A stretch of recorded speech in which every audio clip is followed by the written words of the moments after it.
Hey friends, welcome to another one of my videos related to pandas.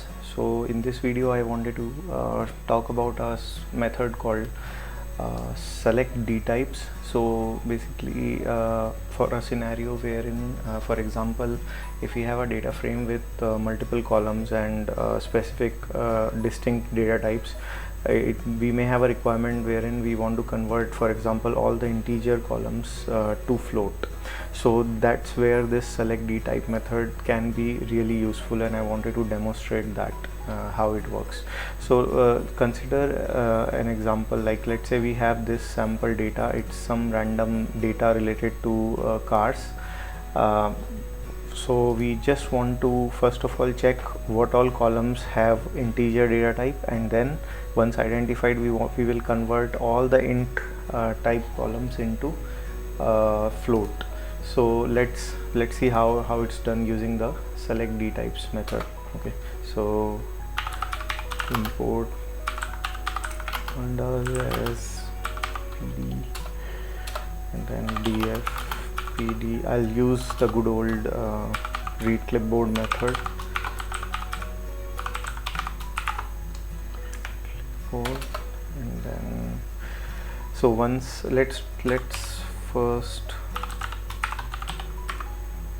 print and check how the data frame looks. So for the read clipboard method to work, I'll have to copy this content, and let's see what happens.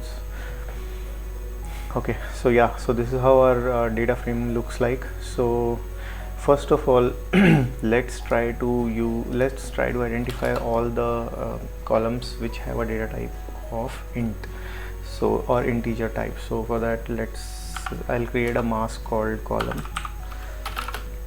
Or let's say columns is equal to data frame dot. So this is the method select d types. Now if I go here, it says use include. So basically I'll include all the columns with a data type of int. Okay, and then I'll select columns.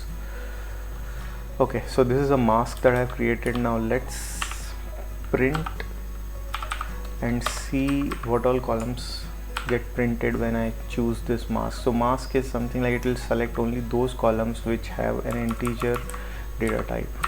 So copy the data again, and then I'll run it.